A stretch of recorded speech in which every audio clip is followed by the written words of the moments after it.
Okay, hi everyone.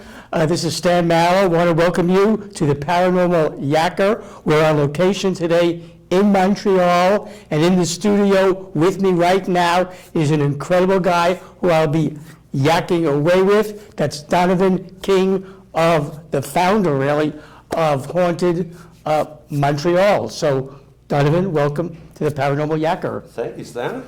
And next, a special thank you, because I realize this interview is going on at Halloween season, which I know is a very busy time of year for you. Yes. So that you took the time to do it is really very much appreciated. So I wanted to say that to you. Now, I have a question to you, which I'm sure a million other people asked you in other interviews, but I have to ask that to you. And that is, with your amazing academic background, and you do, I read your CV, it's incredible. How and why did you get involved in conducting tours of haunted areas of Montreal? Just curious about that. Okay, so basically, I began my training as both an actor and a teacher, and I was inspired by my high school drama teacher, who basically taught me these two skills. So I've been doing this since I was about 15 years old. But then, eventually, after studying theater professionally, I got sort of hooked on this project by a man named Bob Short, who had won an Oscar for Beetlejuice. He was the sound effects specialist, I guess you could say. And so he set up a big haunted house here in Montreal called Chateau Greystoke, and then he realized he had a problem. He didn't speak any French because he was from Hollywood, and so he needed bilingual actors. Now, because I speak French, he found me and he asked if I could help him hire and train these actors, which I was glad to accept. When I was working in his haunted house, I realized that as an actor, you have a lot more flexibility in this genre of sort of haunted acting than you do in regular acting, where you might be given a script and you're on a traditional stage or something like this. Here you're in a haunted environment. It's a lot of paraphrasing, it's a lot of improvisation, and of course the emotions of the spectator are much, much stronger. They want to be terrified. In a regular piece of theater, they just maybe want to be inspired or something. And so I found it a lot more exciting. And then I moved overseas to London, England, and I was put in charge of the London Dungeon, which is the largest museum of horror on earth. And again, the same type of job, training, hiring actors, writing programs to improve the experience for visitors and whatnot. And eventually, when I got back to Montreal, I was still interested in this idea, but there wasn't much happening here. There was one company called Montreal Ghosts, and so I started working for them about 15 years ago, and they do ghost tours in Old Montreal. And so I was working with them, and I thought, well, maybe there's other places you could do tours in Montreal as well. So I ended up working on a tour on Mount Royal when I was studying to be a history teacher at McGill University, which is sort of right at the foot of Mount Royal. Yep. And the street our building was on was called McTavish Street. And so I wondered, well, what is this? Who's McTavish? And it turns out he was this ghost from the 1800s that was so terrifying because he would toboggan down the mountain on his own, in his own coffin. And so the story was so frightening to Montrealers in the 1800s that they literally knocked down his abandoned castle and buried his mausoleum under rubble to try and erase this story from the public imagination. And so the more I delved into it, the more I thought, this is amazing. I mean, this is the best Canadian ghost story ever. I mean, this ghost is tobogganing. And so I started realizing there were enough stories on the mountain to stitch together a whole new ghost tour. And that's exactly what I did. I thought, I'll just do it for fun. It was only for one night, and 180 people showed up. Holy heck, wow. Yeah, now I'm an actor, so I can handle that no problem. But it made me realize there's actually a huge market for this here, because if you go to, say, Savannah, there's 149 ghost experiences you can have there, whereas here there was only one. And our city is actually much bigger than Savannah. We have 4 million people here, and we also receive more tourists than them. And so I thought, okay, I'm onto something here. You are? Yep. Yeah, and so then I began developing other tours, one in Griffintown, one in downtown Montreal, and this is Quebec. So it's a French-speaking province, and so then I started hearing complaints, you know, en français, how come it's not in French? And I thought, okay, I have to get this translated, get some French actors going who have French as their first language, who've really mastered it. I mean, my French is pretty good, but it's better to have someone with a first language. And so now pretty much we're operating fully bilingually with our 3 ghost tours, and it's exploded. I mean, we have over 10,000 likes on our Facebook page, for example. And so now it's a proper company. It's all been registered. We have a wonderful administrator named Katie Moynihan who handles all the sales and customer service. I used to have to do all of that. So I had so much on my plate, and now it's finally at the stage where I can relax a little bit and focus more on the stuff I love, which is, of course, doing the tours and writing and researching and creating new tours. Well, I think that's great. Now, why do you think Montreal has so many areas that are indeed haunted or have paranormal activity? Yeah, well, this is one of the oldest cities in North America. This city, well, I mean, the current incarnation of it was founded in 1642, but actually there have been people living here for about 10,000 years, and so it's got a very long and ancient history. And due to the double colonization of Montreal, I mean, first the French tried to colonize the Mohawk people, and then the British colonized the French people. And so because of this strange situation, you have a lot more oppression than you might find in other places. For example, the French and the Mohawk people had a very gruesome war that lasted well over 60 years with, you know, scalpings and live burnings, ripping people's hearts out, cannibalism, and all sorts of things like this. Then, you know, under the French regime, there was also a very medieval sense of justice, and so there was a lot of bizarre types of, you know, executions and whatnot, people being burnt alive for sorcery, people being broken on a wheel because they committed a murder, and these types of horrific behaviors. Now, under the British regime, they were a bit different. You know, they were more interested in economics, whereas the French were interested in Catholicism.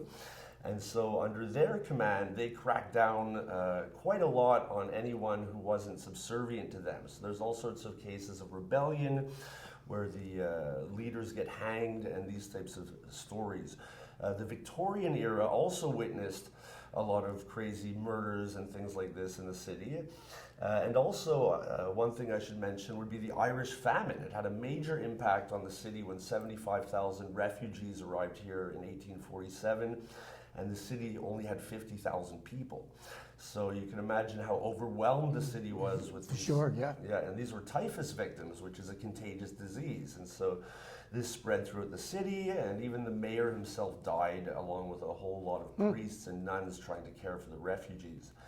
Now, if we fast forward into the 20th century, we had a big movement here called the Quiet Revolution, which was where essentially the French took control democratically of most institutions, health, education, finance, etc.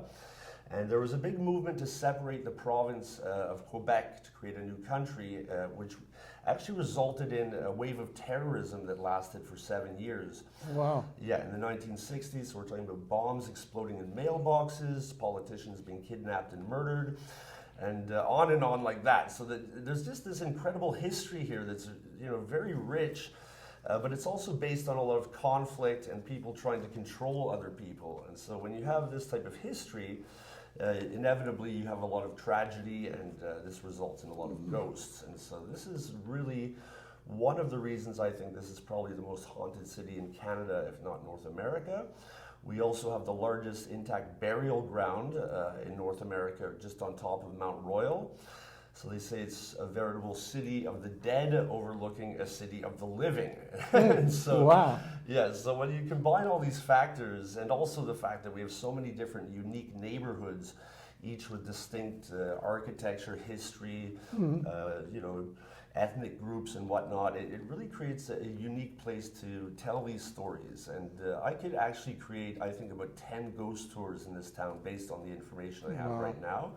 I have over 200 documented ghost stories from Montreal alone. Incredible. Now, my next question, Donovan, I'm not sure if it's more to your academic side, your curiosity, theatrical side, but something I was wondering if you ever give any thought to the following. Okay, since you go ghost tours and you're picking up spirits of people, have you ever thought about why certain souls, when they pass on, they choose to ascend or maybe descend, depending, Yeah. you never know there, and others stick earthbound. Have you ever given thought to that? Why are they sticking around? Why are they not going to another place? Yeah, usually from what I gather in my research is because there's some sort of unresolved issue. Unresolved. Yeah, and so, most of the stories are related to something that was unfulfilled or some type of disappointment. And, so the ghost is sticking around for whatever reason, maybe to remind people that they're there, maybe to seek revenge or something like that. And so, one example would be McTavish, who I mentioned earlier.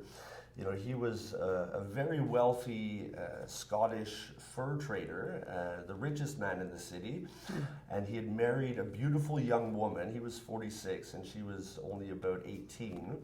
And so he built this big castle for her on the mountain, and his objective was to live happily with his wife while demonstrating his business acumen by being the highest on the mountain with his castle. Now, when he died suddenly, his wife attended the funeral, and then she immediately married another man, a much younger man named Lieutenant Colonel William Plenderleith, and moved to London with him very happily, leaving her first husband to molder and decompose all alone in this mausoleum.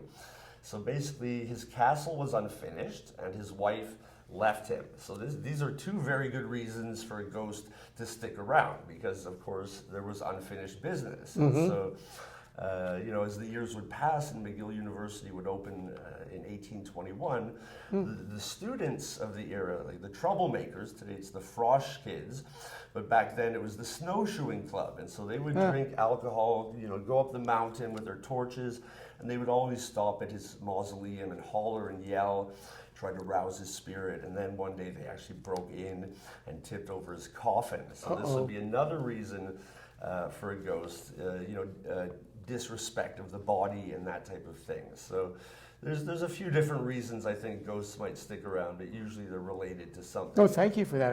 Okay, that makes sense. Yeah. For that. Now, on any of your ghost tours that you've conduct, did you ever have going along with you mediums or paranormal investigators to see what they might be picking up? And if they did, what was the feedback? Yeah, so we often get these types of people. In fact, 47% of Canadians believe in ghosts. And of that 47%, there's a small percentage who are also mediums and paranormal investigators and psychics and things like this. So we often get them on the tours. In fact, one time we did a specific event where we all went into a real haunted house called the Notman House after we were tipped off by one of our clients who was a security guard there and had some weird experiences. And so we invited all the mediums and psychics to join us. And so it was fascinating. They all had their tools, EMF readers, temperature guns, dowsing rods, etc. And one of the videos that was produced actually has orbs floating around this woman who's a mystic. And, I'm a bit of a skeptic myself. I'm sort of an agnostic when it comes to ghosts. I'm not really sure if they exist or not. I'm more interested in the storytelling, to be honest. But when I saw this video, I thought, oh my God, that's crazy. I mean, how can you explain this? And so there's sometimes moments where, I'm challenged myself as to whether ghosts exist or not.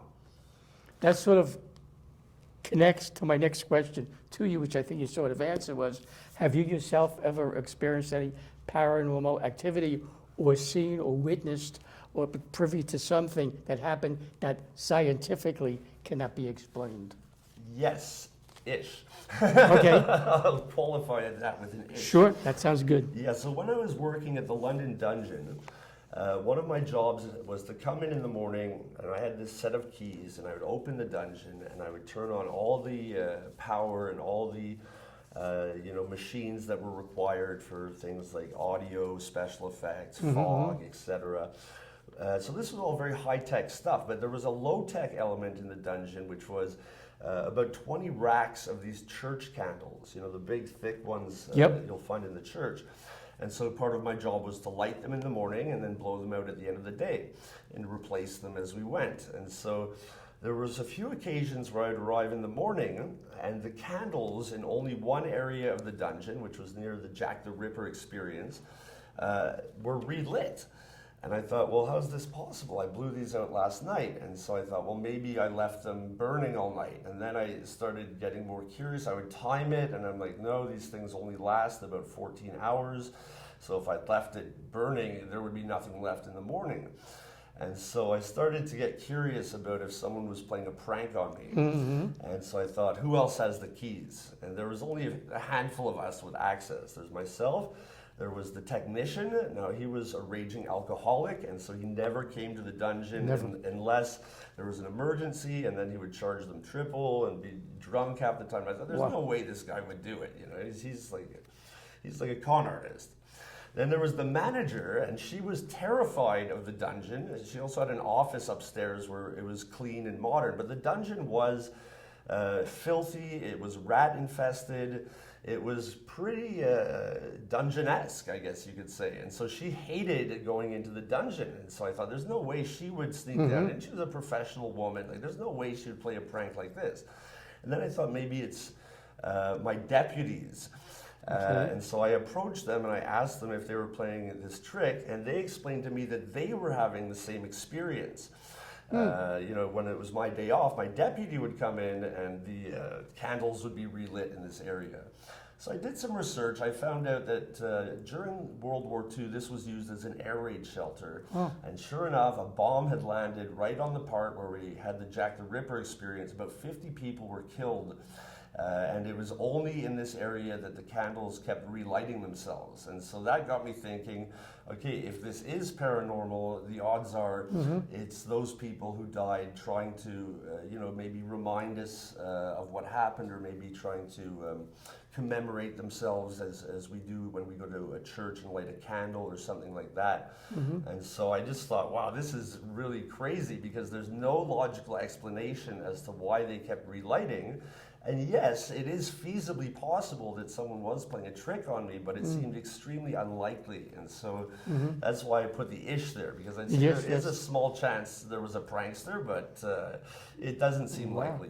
You used a term that I never heard before. I catch my curiosity. Your deputies. Yeah. I know deputies with the sheriffs in the old cowboy movies, but related to hauntings and ghosts, that's the terminology they use? Well, this is the terminology they use in England.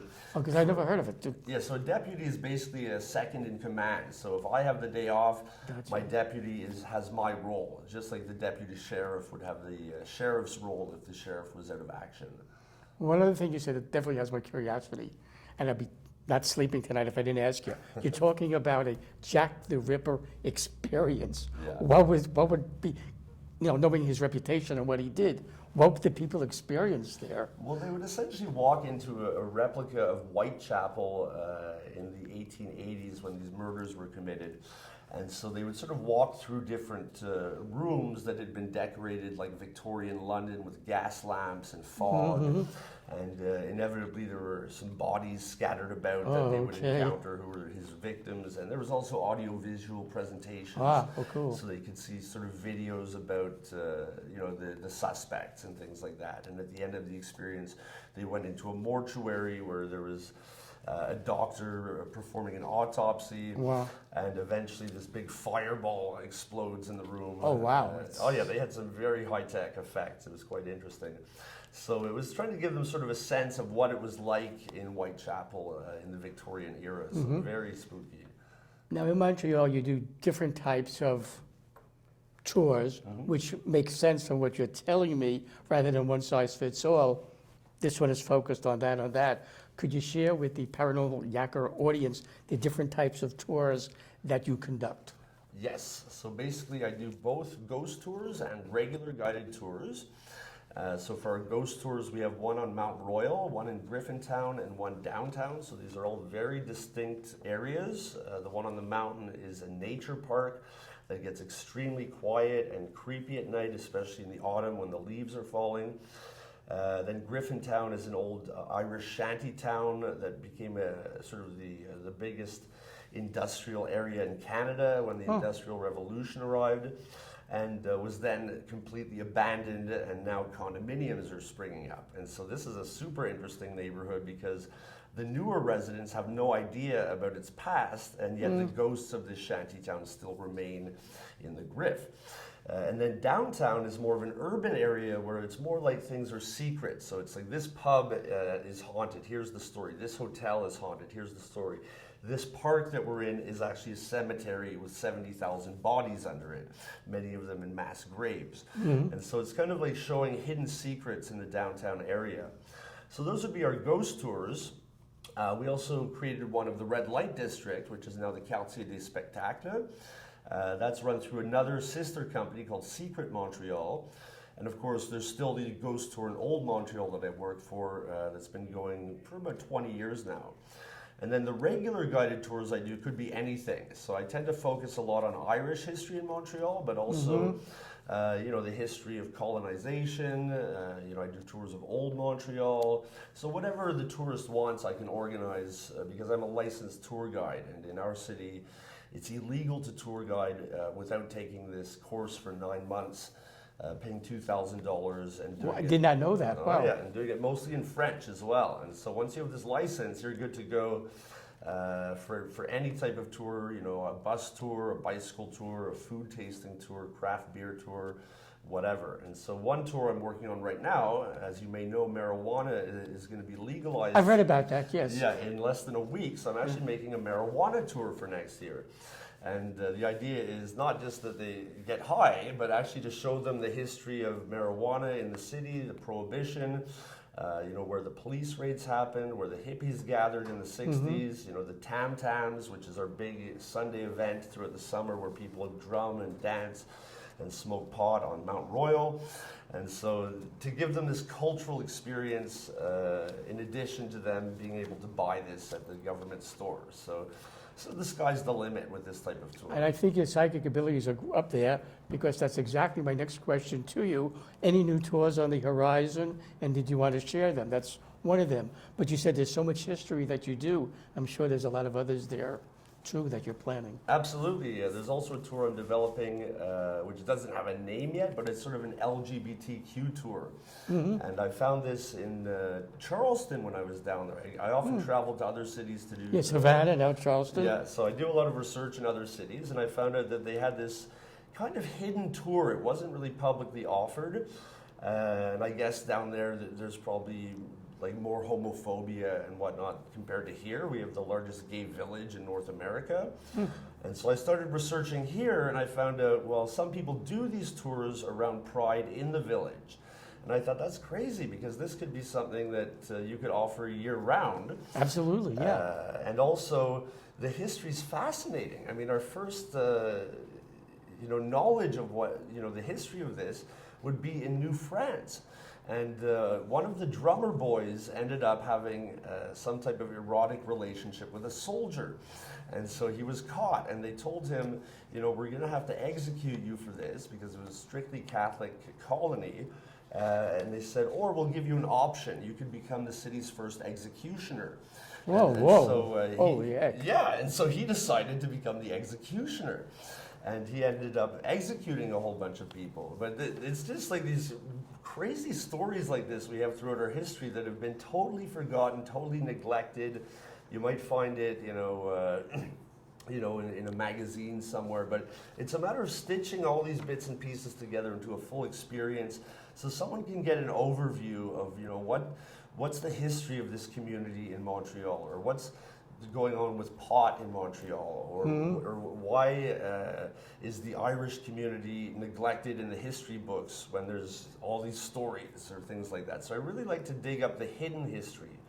I also created a tour led by a real burlesque queen who takes people through the old red light district. Oh, wow. She talks about Al Capone and when he was here and the prohibition and the gangsters and the whole burlesque scene then and now. And again, it gives people a whole experience about burlesque and including where you can see it today. And so by having a real burlesque queen guide the tour, it's someone who's super knowledgeable. It's not just a regular tour guide with a script. It's actually someone who works and lives in this milieu. And so that's the type of tour I try to create, very specialized and very revealing of interesting histories in the city. I mean, and I find that fascinating because it's the academic part of you, the historian, the theatrical part of you, all there. And getting into that leads me to the next question I'd like to ask you, speaking about tours and how you get dressed up, because you and many of the people that are involved with you who conduct the tours, it's very theatrical. When I see photos of it, it's always like in costumes, Yeah. etc. And I was curious to know the following. When the people that are with you go around doing the tours and they're in costume, does their persona change at all? Do they become someone from that era? And the only reason I ask it, because you're talking about the South before, Savannah, or, different places down south over there, whenever they have these Civil War reenactments, you speak to the people who are playing those soldiers, they say they become those soldiers. They feel, whether it's reincarnation or what, there's a connection to it. So I don't think I'm stretching, but it just has my curiosity. You and the others, you're talking about a different era, a different time. Are you the people who were living at that time, or what are the dynamics of that? Well, basically, there's two ways people do ghost tours, and I'd say 95% of the case, it's just someone being themselves telling stories. And these are often students, they're often paid low wages, like maybe $20 an hour or something like that. Whereas in Montreal, we've always had a tradition to pay actors union wages to do this type of work. So our actors are paid probably 5 times more than your regular ghost tour guide in North America. And we do expect them to create their own character. Now, it doesn't have to be something historically specific, but it has to be something where the actor can use that character to amplify the story. So, for example, I play a deranged professor on the Ghost Walks. So I have a totally different voice, a different personality. I'm very curmudgeonly. A lot of people think I'm about 20 years older because of the way I speak. We have another actor who plays a gravedigger, another one who plays a paranormal investigator. So we do create these characters with the sole purpose of allowing us to dramatize the stories more, because of course, a creepy character can do it way more justice to a story than just a regular person. And so that's how we tend to do it. Of course, they select their own costume as well. But this is very much independent actors who are subcontracted to do the work at union rates. And so I'm very proud. I was just curious how they get into that character. So they're really into it 1,000%. Yeah, and so, some of them are very into warming up, and one of the actors does vocal warm-ups and things like that. Personally, because I'm always doing this type of work as an actor, teacher, or tour guide, I'm kind of always warmed up because that's what I do for a living, So it really depends on the actor, but the most important thing is that when they connect with the audience gets a sense of, there's something off here. They don't always realize that the person's in character. Oftentimes at the end of a tour, I'll take off my hat and bow and say, "Thank you, ladies and gentlemen," and they're shocked. They're like, "Oh my God, this is not the same person." Well, that's good news for you. That's great. That's good.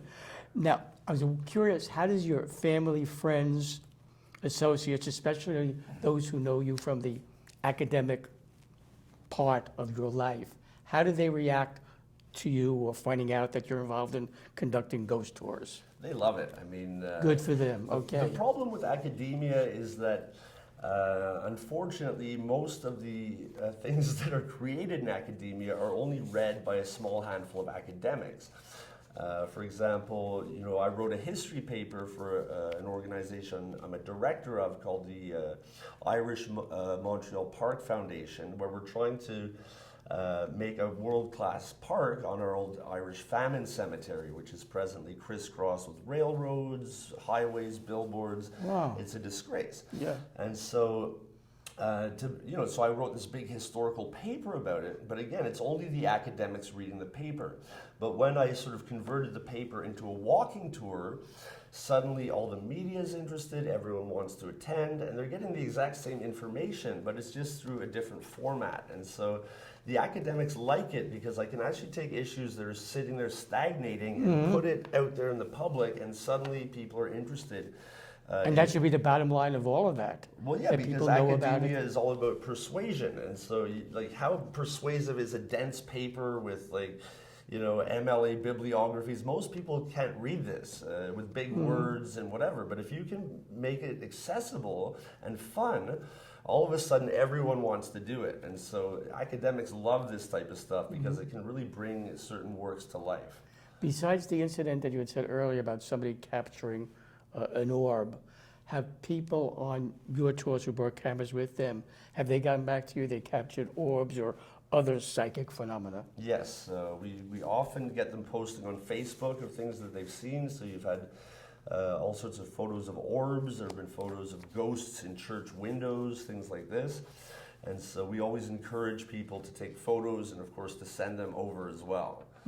You have any idea or theory why ghost tours are wonderful, but most people capture orbs when it's nighttime? Is that when they come out? Is that their time, or just easier to capture it? Yeah, that's a good question. I think, well, first of all, nighttime is sort of the time, the witching hour when the ghosts come out. But also, I think, in daylight it might be harder to capture an orb because they're often translucent or transparent, whereas at night maybe that reflects against the dark background. I was just wondering with that. Now, why do you think so many people are fascinated with ghost story, visiting, places that are supposed to be haunted? What is it like? I know when somebody goes to an amusement park, what do they go for? The roller coasters. What's going to scare them the most? Yeah. And more people I find who I speak with who visit different cities, they got the museum, they got the restaurants, they got the theater, but just about everybody I know wants to put in a ghost tour in there. Why do you think this interest in wanting to be afraid or learning about things that have happened before and spirits that might be around? Well, I think there's a lot of reasons. I mean, first of all, as you mentioned, the amusement park attraction, people go for the adrenaline. They want to be scared. It's the same thing for a haunted tour. They want to be frightened, but in a safe environment. It's not like there's an actual stalker chasing them, but, they're going to get that same tingly sense in a safe environment.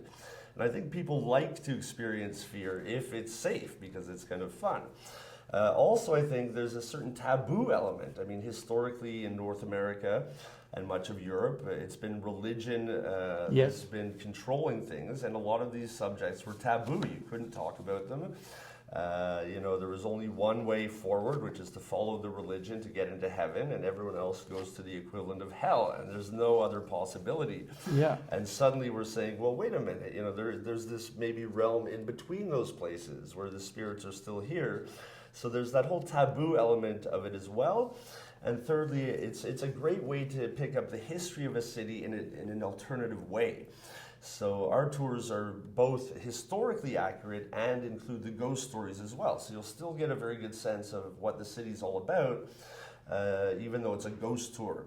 So if you had the choice, say, between just a regular tour of someone telling you in their own words the history of the city, or a ghost tour where it's going to be a dramatization where you're going to get the history of the city and the ghost stories, what's your preference? I find that usually it's the older people who prefer the traditional tour and the younger people who prefer the ghost tour. And so it's always a sea of gray hairs on my morning tour of Old Montreal. And it's always these young millennials coming for the ghost tours. So it's a generational thing too, I think. And talking about the ghost tours, I'm sure a lot of people, probably most of them in the Paranormal Yacker audience, would want to, when they visit Montreal, to go on some of your tours. I would not be a good host if I did not give you the opportunity to tell people if they want to go on your tours, how could they learn about them, and how could they reserve tickets for them? Okay, so basically we have a website, www.hauntedmontreal.com. And on the website, we have our 3 different tours. Again, Haunted Mountain, Haunted Griffintown, and Haunted Downtown. And so it's possible to book directly through Eventbrite, or guests can also reserve tickets.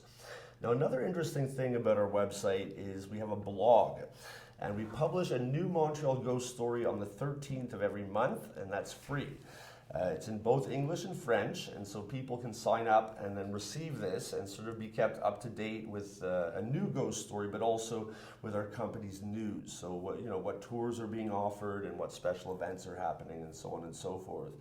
And so, you know, with this combination, we're really trying to create an audience for this. We're trying to build this industry from, instead of being just, you know, one ghost tour a few years ago, now there's 5. Sure, I've created 4 of them, but, you know, we hope that in 10 years there might be 10 or 20, you know, and because we're at the forefront of the movement, we think that we're going to be able to offer the best quality and set the standard for other groups. You know, I mean, if someone came here and hired student actors who weren't dramatizing and paid them low wages, hopefully people would pick up on that and say, well, we prefer, like, you know, the actor to get properly paid, and we prefer something that's more professional. So it's... Because I know, I have to tell you this, I'm hooked on your blogs. I learned so much about it, about the city that I did not know about. So, I mean, to me, tourism should do something for you special to promote you. Yeah, and I mean, it's great. They promote the city, they promote restaurants, this and that. But what you offer is like part of the history of this city, a city that they want to come back for again. Yeah. Yeah, I mean, Tourism Montreal does promote the ghost stories a little bit, which is nice. But again, it's the type of thing that it's very underdeveloped. I mean, everyone knows Savannah is like the most haunted city in America, and even the hotels have a rate for the haunted room. You can pay whatever, $50 more to stay in the haunted room. I mean, they're milking this, and they're making a fortune. More and more states are doing that too. Yeah, and there's even like a Facebook group we're on called Professional Tour Guides. And I've come to realize that these tours are popping up everywhere. They're multiplying like crazy, even in the smallest towns. And I think part of that's also the whole phenomenon of these ghost hunter shows. Nowadays, there's all these like paranormal investigator shows, which creates a fan base who wants this type of experience. And so I think it's just going to grow and grow. And I think we're very well positioned in Montreal. You're at the forefront of it. But the thing is, you're doing it with class. You're not just doing it. So sometimes, you know, something is the in thing to do, and you have people, they just do it. They like walk through it. Yeah. You're in it 1,000%. Yeah. And, you know, one of the reasons I did that is because, you know, in Montreal, you know, there's 2 language groups, English and French. Now, the English is the minority group here. And I hate to say it, but our art scene is not healthy at all. You've got things like the Fringe Festival that takes government subventions, they take corporate money, and then they charge the actors money to play. And, you know, so there's this whole pay-to-play environment in our arts culture here, in the English side at least. And so I wanted to do something about that because I don't think it's fair. I don't think it's right. And so I just flipped the model on its head, and now we're paying actors union wages, which is unheard of in Montreal. And we're doing it consistently, you know, throughout the year, year after year. And so we're trying to sort of rejig the way arts are done a little bit here as well. And so More power to you on that. Yeah. And I just have to tell you, I thank you so much. I realize I could have 50 more questions to ask you, but I realize this is Halloween, your busy season, you have things to do. So I want to thank you for being a wonderful guest on the Paranormal Yacker, and hopefully when I return to Montreal sometime down the road, we'll discuss other tours that they're conducting. Perfect. Thank you very much. Thank you.